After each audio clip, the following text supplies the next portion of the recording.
Hey, it's just Drew from Dreadnought Strength here. We're going to do our weekly workout finisher for this week.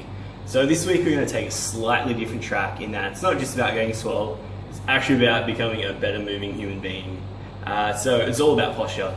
If any of you guys follow Dark Side Strength, any of those are sort of groups of people, really big on posture because it really dictates how you move and how well you can lift. So a lot of my clients and really a lot of people you see walking around the streets, they'll be really slouched over all the time, especially if they've been working at a desk or anything along those lines. Also their lower back will just be jammed in extension, really anteriorly tilted pelvis, which just creates all sorts of problems and dysfunction. So we're really going to address those two things today. There are just 3 exercises to this finisher. They're not particularly strenuous, so you can throw them in at the end of any session, or you can even do them before you start training. They're really good for activation, so if you have pretty jacked up posture and you're trying to squat, it's just going to make things horrible. So the first exercise we're going to do is a seated safety squat bar. Good morning. Here's the video I prepared earlier. So as you can see, I unrack a safety squat bar from a rack and just sit on a bench, a couple of steps backwards, giving yourself plenty of room because this can get pretty wild. So as you see, we're just going to start going into full flexion with our upper back. Try not to bend too much through your lower back because that's not what we're attempting to hit here. So once you're down in that really core position, you're really going to pull up and think about just extending nice and tall, squeezing through your upper back, just trying to get into a really, chest out, really good position. We don't want to be using our hands to pull the safety squat bar around because we're not achieving anything here.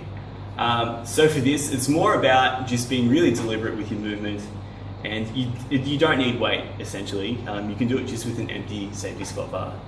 So I like to do these for 20-25 reps until I'm really feeling my upper back just starting to work. These are also really good if you have super poor posture. This is witchcraft. You'll immediately look better.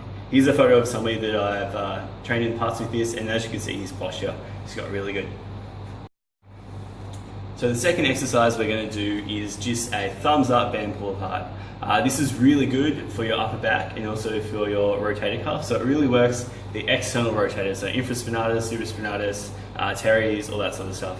Being that it's a band pull apart, also it's going to work your rear delts and that sort of thing. Here's another video I prepared earlier. Cool, so as you see, I just get a really light band. For me, this is the smallest band I have. So we're going to just start it like a normal band pull apart, and from there we're just going to rotate our thumbs until they're facing up.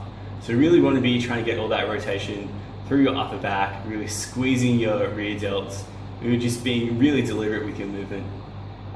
Same thing for these, 20 reps around there. You shouldn't be sort of frying yourself with really heavy weight, a lot of resistance. It's just about being really deliberate and making those muscles work. So the final exercise we're going to do is a posteriorly tilted plank. If you've read my ab training for Strongman article, I'll throw the link up at the bottom. I really rate these. These are a great exercise, a great variant on the standard plank that everybody pretty much seems to do wrong. So we're just going to assume a normal plank position with our elbows up on the bench. From here, we're going to go into full extension. So this is where a lot of people end up when they're planking, and it's completely wrong because you're actually just using the back to do the work. So from here, we're going to rotate our pelvis forward, squeezing our abs. We're thinking about just getting that really strong contraction through all of your abs. So for here, we're going to hold it for probably 30 seconds to a minute. It just depends on how strong your abs are. You really don't just want to be squeezing this for as long as you can and allowing your posture to drop. You really just want quality over quantity. So for me, it's normally about 30 seconds where I sort of start to go back into extension, so I'll just leave it there and I'll do a couple more sets. So as I said, for the seated safety bar good mornings, around 20 reps, 20-25 reps seems to work well for most people. Same with the band pull aparts. And for the posteriorly tilted plank, 30 seconds to a minute seems to be about right. So for this, we want to do a little bit more volume. So probably 5 to 6 rounds of this. It doesn't take a lot of time. Doesn't really beat you up for any other sessions. So yeah, implement this. Let me know how you go. Send me comments. Take photos. Photos are really good for before and after. You can really see a big difference. Cheers.